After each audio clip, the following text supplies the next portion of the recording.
Okay, hi everybody. Before we get started tonight, I just want to kind of share a couple of things with you about Starting Point and some of the new things and progressions that we made at Starting Point. You know, basically during this time, we've had a lot of time to make some new things at Starting Point. We've expanded our area, so we now have a new section, and so it's kind of nice. And we have plenty of room now. We also are moving the entrance of Starting Point up to the front, you know, where the front of the parking lot. So and also the landlord has made some great changes. Okay, he spent a good portion of money having installed on the roof and all of our 8 air conditioners up on the roof. They opened up the conditioners and they put units in where we have fresh air flowing through the building, which is really neat. So you can feel the difference already. So we have a constant flow of air coming through the building now, which is pretty neat. He spent over $12,000 putting those things in up there. So it's a welcome addition to the building. They also redid the parking lot, repaved it, put all new lines in. It looks beautiful. They cut back the trees. And inside our building itself, in our group rooms, we've installed 55-inch TV sets, so that if people do come back with meetings, they can also, you know, have an in-house meeting, plus they can do a Zoom meeting at the same time, because our rooms will be restricted because of the, 6-foot separation. So our lecture hall can only hold 20 people now, and the group rooms only hold 10. So that's one of the reasons why we installed the TVs. So we made a lot of improvements. And of course, many of the improvements we made and things we've been connected with and what we're doing, of course, financially, we thank God. We had our golf tournament. We made a sizable amount of money in our golf tournament, close to $19,000. We're grateful for that.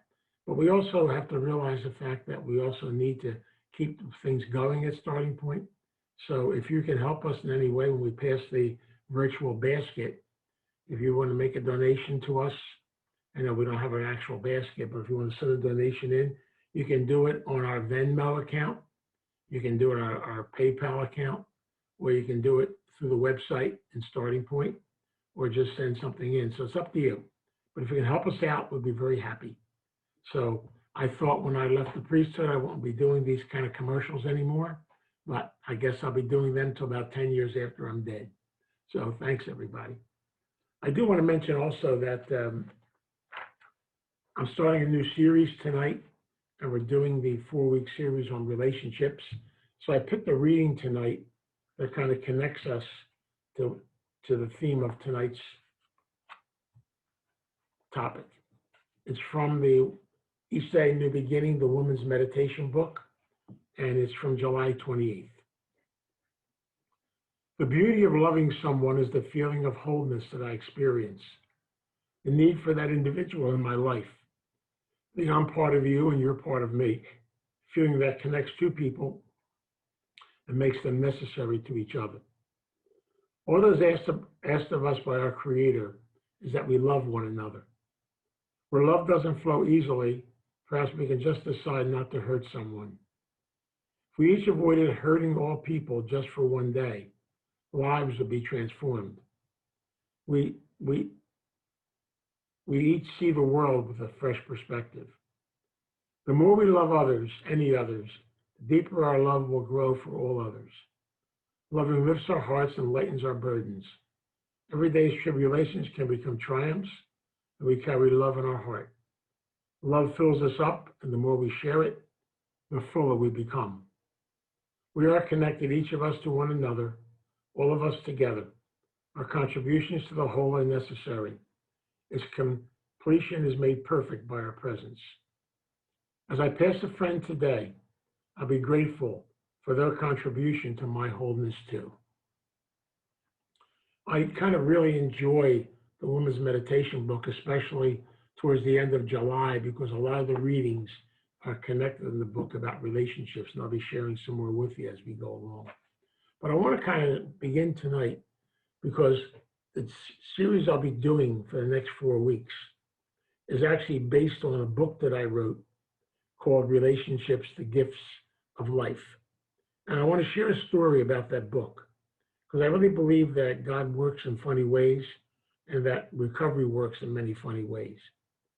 I have to kind of share how that book came about. In 1984 and 1985, I was giving lectures over at Malvern Institute, the rehab over in Malvern, PA. After my weekly lecture, I was sitting having coffee with a young lady named Annie, whom I never met before.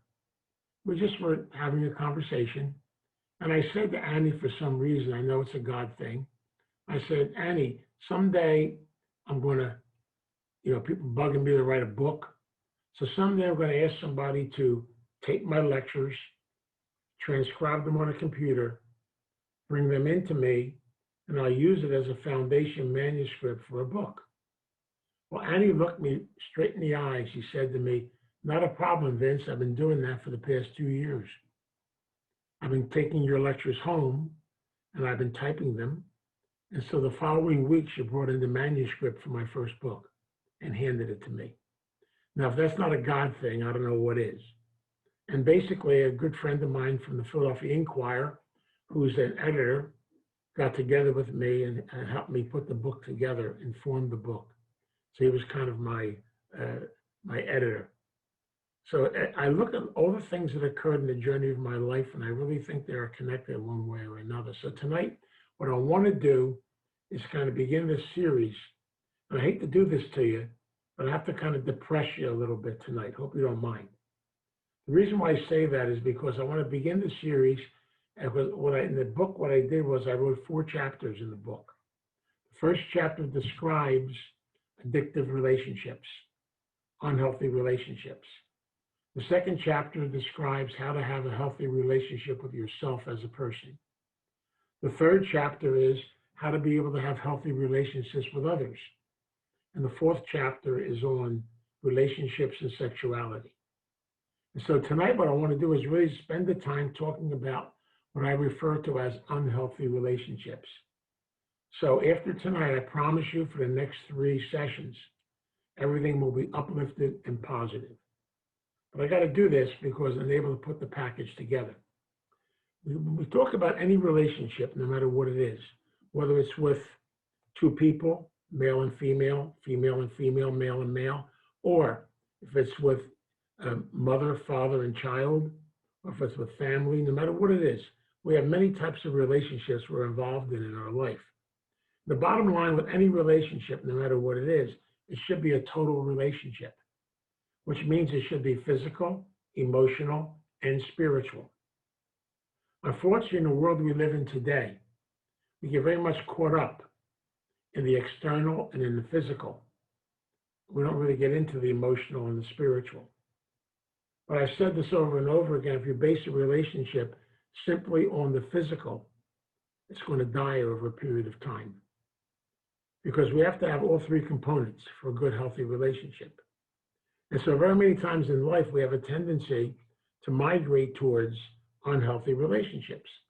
So I'll give you an idea of what I'm talking about. Back in the 1950s, there was a song, and I love this song. And by the way, don't get nervous, I'm not going to sing it, because if I sing it, you'll all go home. But basically, the song goes like this. You are my life, you are my everything, you are my all. Doesn't that sound romantic? It's actually a very sick song, a very codependent song. It means that I don't exist. It means that everybody else does, but I don't. So I'm saying is, you are everything to me. So without you, I'm in trouble. That to me is the epitome and the concept of what I call an unhealthy relationship. But so many of us migrate towards these types of relationships because foundations for relationships, as we talked about in codependency, come from our growth process as children. For example, for a young female child, your father is supposed to be your role model for relationships. Your father is supposed to be the love of your life. So I should get my role modeling in those areas. For a little boy, it's supposed to be mommy. And so literally in growing up as children, we picked up concepts of relationships, but not always on a positive nature. And so as a result, what I want to do tonight is explain unhealthy relationships to you using kind of a format from the codependency model. Because when I talk about unhealthy relationships, I talk about three kinds of relationships. One is called isolation or avoidance, avoiding relationship, but also part of that isolation and avoidance is something called controlship. So instead of having a relationship, I have what I call a controlship or a manipulationship or a conship. The bottom line is real simple in this type of relationship. I'm empty, I'm lonely, I never really had a sense of who I am as a person. And so I go out here looking for someone to tell me who I am. And so in this type of relationship, since I'm empty and I'm lonely, the first person that comes along that treats me nice, I want to take the sucker home with me. Even if he doesn't want to come home, he's trapped. We call this a possessive relationship. You've heard this phrase so many times in recovery. If you truly love someone, let them go. They're supposed to come back, they'll come back. Well, see, with addicts and codependents, we don't believe all that nonsense. Our mantra is a little bit different. Our philosophy is, if you truly love someone, follow them and stalk them. If they try to get away, kill them. So basically what we're doing in this type of relationship is it's becoming very possessive. It's almost like you belong to me. We call this an addictive relationship. Because I can make a person into an addiction. That person then becomes the object of who I am as a person. So to do that, I've got to get into a lot of control issues. I have to make sure they never leave. I have to make sure I don't experience abandonment or rejection. Because very many times, these are individuals and people who have been rejected and abandoned plenty of times. So as a result, then I have a tendency to always have to have somebody there to fill the void, take the void away from me. And I use an example, and I want to kind of bring this out because it's something I experienced in working with people in the course of the journey of my life. One day, a lady came up to me and she said, "Can I talk to you?" I said, "Sure." And so she said to me, basically, she said, "I met this man. I really like him. In fact, I've moved in with him. But he has some strange behaviors." I said, "Okay, what are they?"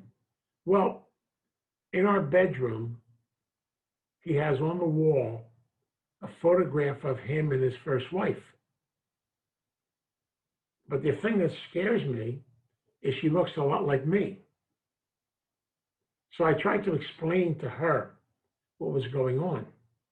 Apparently, we have this mother-child relationship concept again, where fundamentally his first wife was really his mother. His first wife was the person that basically he centralized his life around. And so when that relationship broke up, he did something called rebounding. And that's what we do in addictive relationships. Before I get out of one, I get into another one. And I do this primarily because I can't be alone. I'm too scared to be alone. And so as a result, then, what I do very many times is I have a tendency to be able to try to control the relationship. And I know, and you know this as well as I, if you try to control something, it's not going to work. The more you hold on to it, the more it wants to get away. And that's scary. And that's why these relationships can be very crazy and very dangerous, because letting go of an addictive relationship is something that very many times people actually go through detox, they go through emotional changes. Because when you talk about relationships, whether it's between two people or whether it's between a mother and a child or anything else, that control thing is pretty powerful. I'll give you another example in my own life, and I don't mind sharing it. When I was born, and my parents were part of an arranged marriage, and my parents were married 18 years before I was born. So don't ask me what they did during those 18 years, because I'm the only child. But during those 18 years, when I was born, something happened, a dynamic. I became my mother's spouse. My father wasn't needed anymore. And so my mother literally held on to me. Her life became centralized around me. And I literally became her possession, which meant that basically I had to live my life around her and she lived her life around me. We have a name for that in the Italian circles, probably the Jewish circles too. We call that the Italian syndrome. It goes like this. We have the 80-year-old Italian mother and the 60-year-old Italian son walking alongside of her, and he says to her, "Can I date yet?" Of course, mommy says, "No, you're not ready yet." So what mommy really is saying is, you belong to me. And there's no girl on the face of the earth that will ever take my place. Even if I die and you find somebody, I will haunt them. I will drive them crazy. I'll put a curse on them. Those control things are so scary because as a result, then we have a tendency literally to want to take somebody hostage. And letting go of a hostage is a hard thing to do. And the scary thing about it is in these types of relationships, people have a tendency to stay in them for a long period of time, even though they may not be happy. The second area is called fantasy. These are type of relationships where literally, very many times, these are children growing up as children who have major trauma issues, sexually abused, issues of shame, issues of guilt, the kids that never really got what they were supposed to get. And so their model of relationships is shame. Their models of relationships are unhealthy. So as a result, then, when they become adults, they're scared to death of relationships. So what do? I basically get involved in what I refer to as clandestine relationships. It's almost like if you're not available, I want you. But if you become available, get lost.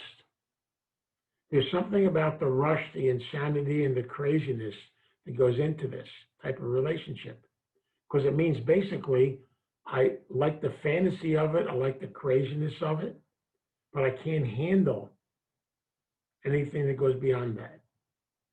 A good example of this is very many times what happens when you see people living an image on the outside and have a secret life on the inside, something that they're basically trying to avoid.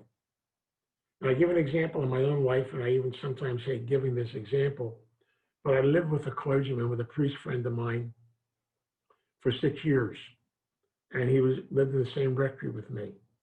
Now, he was the head of the youth programs, the CYO, all kinds of things, and basically to the outside world, he appeared to be all together.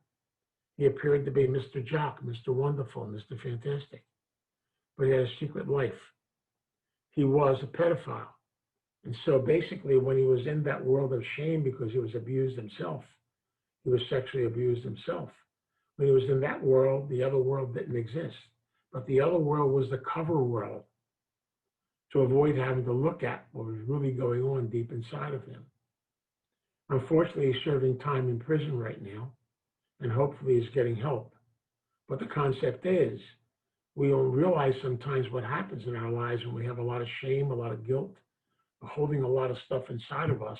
We have a hard time letting go of it. So as a result, we migrate towards these types of relationships because I'm scared. The other type of relationship that goes along with this is called the relationship that you have up here in your head, which means I really am too scared to get involved in a relationship so I can create one. Now, we call this a fantasy relationship because it means that I can literally have a love relationship with somebody who has no idea at all they're having one with me. Because it's my fantasy, it's my creation. And as a result, I can get very crazy and very insane in it. You have seen the movie Fatal Attraction. You've seen some of the behaviors that go along with this. And I use a concrete example of an individual I've had the privilege and the honor to work with for a long period of time, and a very special lady. But her story is pretty powerful. When of course, she was sexually abused as a child. She went through a lot. She went through a lot of stuff in her life. And how she dealt with it was she got a job as the administrative secretary for a very interesting gentleman. And basically, to her, she fell in love with him. So here's how fantasizers operate in their head. And this is scary because everything's up here. From 9 to 5 every day, 5 days a week, he belonged to me. He was my relationship, my fantasy. Of course, he had no idea at all what was going on. As far as he was concerned, she was an exceptional administrative secretary. And so as a result, then, what he did after 5 o'clock, I don't want to know. He was married, he had children, but that was all blocked out. And then what would happen a lot of times is his wife would call him on the phone. She would sabotage the phone calls and get angry. You've got to realize now the wife is the other woman. This stuff may sound weird and scary, but it's true. And as a result, then one day she had the audacity of showing up by surprise to take him out to lunch. While they're at lunch, she went off the deep end. She ended up in a psychiatric hospital. She literally destroyed the office, cut up the sofas, did all kinds of crazy behavior. She lost it. And as a result, then she ended up in a psychiatric hospital. She ended up, thank God, getting help, getting treatment, and making changes in the journey of her life. But she had a lot of trauma to deal with to be able to do that. It took over 5 or 6 years of work to help her through that process. We see this so many times when we get into these fantasies because, and don't get me wrong, please, everybody should have a good fantasy at least once a day. Enjoy it. As long as you know it's a fantasy. If you think it's reality, then you're in trouble. Because so many times in our life, we mix up things. And then we get compulsive and we get into trouble with them. See, I've shared this so many times, but I use the word love because in our society today, we kind of lost track of what that word means. Love is a powerful, beautiful energy. It interconnects us with so many people, interconnects us with life. But unfortunately, in our dime novels and the world we live in today and the shows on TV, it's turned into, instead of love, it's turned into lust. The only two things they have in common is the first letter, L. Two different things. And that's why I try to share with people, in growth process, you learn something. For example, we have something called falling in love. Now, if you're healthy and you're living a healthy life, on occasion you fall in love. Falling in love is called attraction. You fall in love with somebody, and then later on you fall out of love with somebody. I used to joke a lot. I had a thing for Goldie Hawn. What could I tell you? You know, she kind of basically was my fantasy for a long period of time. And Goldie didn't know anything about it now, but my wife used to kid me about that all the time. But again, I looked at the concept of life. It's like an attraction is all that it is. We attract movie stars, different types of people. It doesn't mean that we're involved in a relationship with them. It just means it's an attraction. And attractions come and they go. We also have the concept of what I refer to as, besides falling in love, fantasy love. Now, fantasy love is wonderful. Nothing wrong with it if you know it's a fantasy. But remember, we can't live on our love. You got to pay the bills. It's totally amazing. So as a result, then we go through periods of things in life, but reality has to set in. I've often said that to really understand this journey of life, the journey of relationships, fantasy is something that takes place in every relationship. I call it the fantasy section. Then reality sets in. It's called adjustment. Then I've got to adjust to the reality. So real commitment is that adjustment to the reality of different things in life. And so it's the fact of learning from people, connecting to people, and learning instead of this concept of physical attraction, we develop something called intimacy or closeness or friendship or bonding, which is extremely important. And that's a big part of the process of relationships. I joke about this a lot, and my wife thinks I'm nuts when I say it, but I don't mind saying it. I always say that I have no idea where my wife is right now. I have no idea what she's doing. But as far as I'm concerned, I am bonded to her. And I always joke and say I'm having sex with her right now, and I have no idea where she is. They say, how the hell can you do that? Because it's not about a physical act. It's about intimacy. It's about closeness. It's about being connected.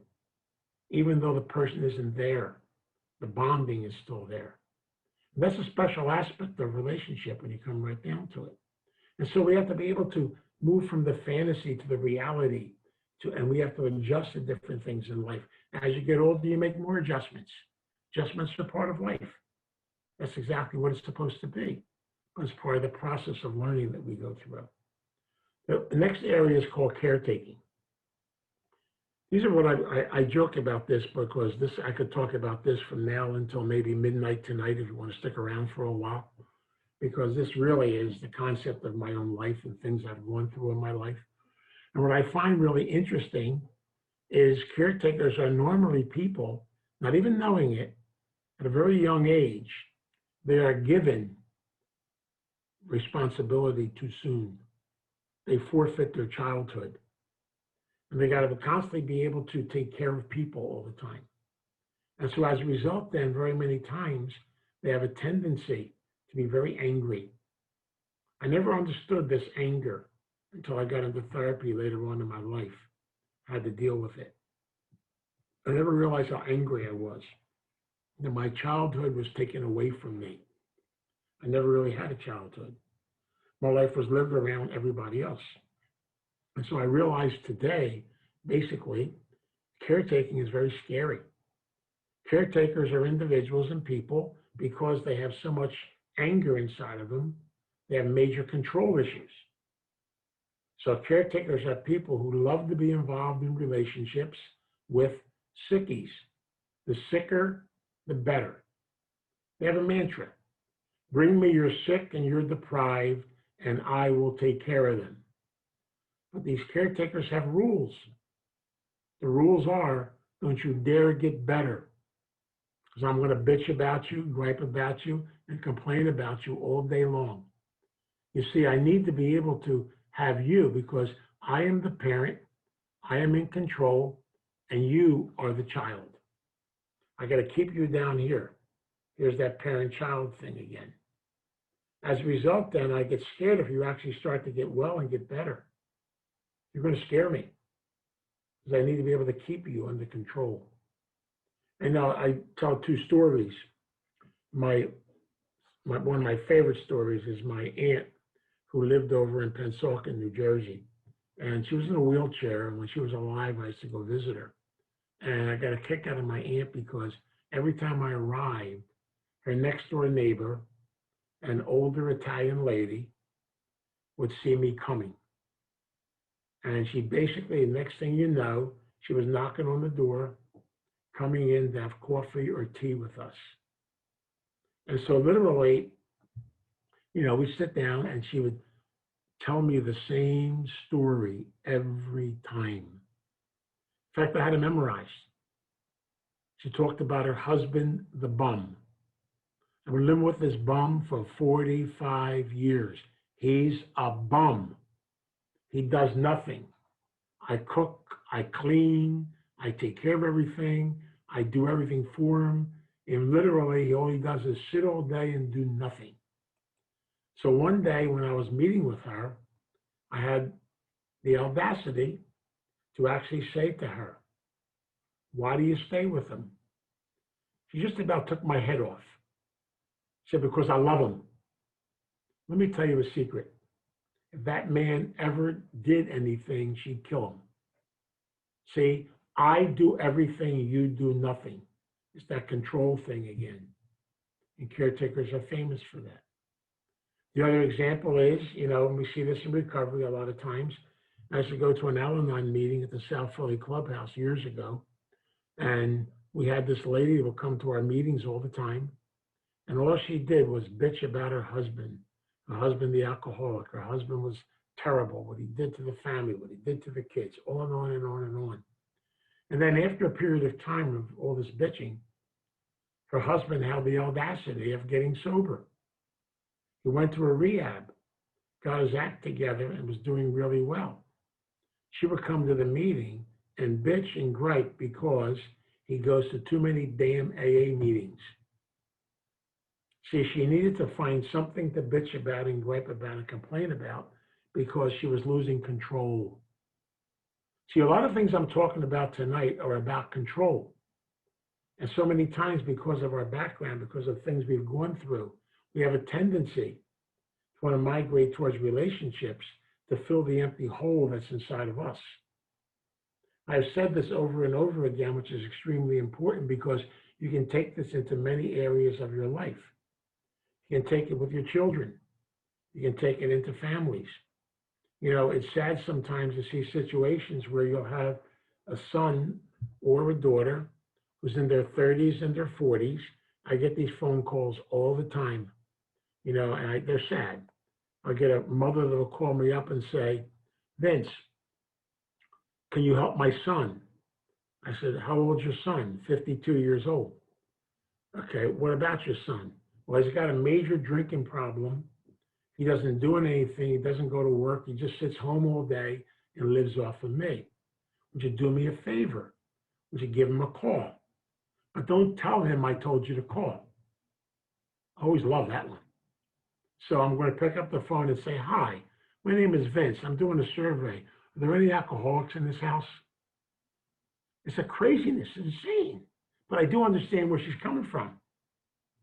See, she's scared to death of him. He's controlling her life, but she's letting him control her life. And over the years, she's become very dependent on him. She's become dependent on her. And as a result, they're practically beating each other up all the time. Addiction is killing them. But again, the one who needs help is her. But she can't see that because she wants somebody to help her son. So I see this a lot of times when we get these connected relationships. Because what happens a lot of times, I can make my child, I can make anybody into this aspect of an addiction. So as a result, I got to be careful with my compulsions. And that's why it's extremely important in learning about these relationships and learning about ourselves to be able to get in touch with the aspects of them and how they work. Now, I share these with you because I want you to try to understand what I refer to as unhealthy relationships. But they come down to a bottom line, which is really important. The ultimate relationship that we have in life is the one that we have with ourselves. Each and every one of us has to be able to look at ourselves and work on ourselves, because I really believe very deeply in what I call the law of attraction. Stop for a minute and do a little bit of an evaluation. We attract into our life what's going on inside of us. If we are very negative, then we will attract negative. If we're very positive and very healthy, we'll attract positive. And yet so many times in the course of our journey, we have a tendency to literally don't take the time to really work on ourselves, which is the ultimate relationship. Because the energy that I find inside of me, and that's where that emotional and spiritual piece come into play. I have to be able to realize in my life the importance of learning how to find a sense of who I am as a person. And again, don't do what I did. You know, I spent 44 years of my life avoiding. My relationship was one of fear. My relationship was one that I couldn't make a decision in my life because I was scared to death of what other people would think. And as a result, I literally, inside was empty. Even when I had a nervous breakdown, I was in a hospital from overdoing my caretaking. You know, the doctor told me I was spiritually dead, but I didn't know what he was talking about. But now I do. I never really had a life of my own. I had no sense of who I was.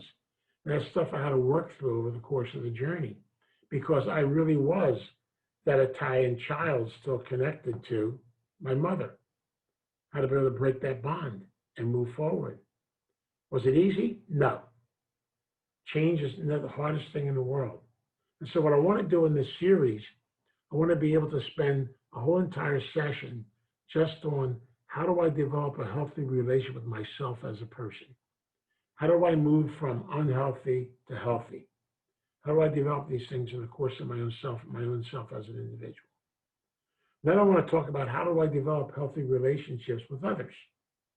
How do I move it into another direction? And then finally, I'll talk about relationships and sexuality, but I got to tell you ahead of time, it's not about sex. Your sexuality is your uniqueness, it's your specialness, it's your personhood, and how it interacts with all different types of relationships in life. Because we are people involved in many, many, many different types of relationships with our community, with the world around us, with things we're connected to. And that's why it's so important in the course of our journey to go back to the foundations, to go back to the basics. And so we'll spend some time going through this process of developing healthy relationships. And I get excited about this series because I've learned over the years, I don't want to fall back into those unhealthy patterns again. Although on occasion I probably will, especially the caretaking and especially the isolation and the hiding. And I realize now it's important to stay connected, to stay around other people. Now, do me a favor there. I really have to say this. Don't go home tonight and tell your spouse or somebody you're connected with that you're involved in an unhealthy relationship. You see, I don't want to live dangerously tomorrow. And I tell this story because it actually happened to me. About 8 years ago, I got a phone call from a gentleman, and he said to me, "What right did you have to tell my wife that we're having a terrible relationship?" I said, "Sir, I don't even know who you are." "Well, she came home last night and she told me that boom, boom, boom, boom, boom, off. I said, "Oh my God." And he said, "You keep it up, you keep telling her that, I'm coming after you. And I got a gun." And he scared the hell out of me. And so as a result, then basically I really had to call the police. I had to be able to do a report on him, and it was scary. Now, I know he didn't mean anything by it. We got it straightened out later on. But please, work on yourself. Look within your own self, okay? Don't be judging others in the aspect of others. We're all involved in many relationships in life. The most important thing is to be open to it. And I want to share something with you because it's a story from National Geographic, which is something we have a hard time with, but it's very simple. Sort of a lioness and her cubs. As the cubs were dependent on her for safety and protection, after they started to grow, the mother, and very gently, take the back of her paw and just start smacking them and pushing them out of the nest and telling them it's time for them to learn how to hunt, how to begin to build a life for themselves. And they fought her and battled her with it, but she kept smacking away at them until they finally went out there and started. The animals have a greater sense of what this really is all about. They know what it means to let people move on, to let them grow up. It's not easy. So much easier just to stay in dependency. And so I want to concentrate on this and work on this. And hopefully it'll help us to look at relationships through a different perspective, through a spiritual perspective, through an emotional perspective, and a physical perspective too. So I'm going to do a closing prayer tonight, how to bring this out, because I think it's so important. It's a big part of our journey, a big part of our life. So close your eyes and just let us pray. We call on the God of our understanding. And we ask that God to bless us, guide us, and be with us as we walk the journey of earth. We ask God to help us to look within our own selves, to look at our own spirit, to see the beauty that's inside each and every one of us. See how special we are. Teach us to be open to relationships in the course of our journey in life. Teach us to realize that we're on a constant journey of learning, a constant journey of loving. Teach us to understand that you are there to help us and to guide us if we just ask for your help. Please teach us not to be alone, not to isolate, not to try to find out these things on our own. Through prayer and meditation, through connection to you, through filling our soul, through the grace that comes from you, we grow and we learn how to be better people, how to be more open people, how to grow, to look at life in a positive way. So we come here in gratitude today.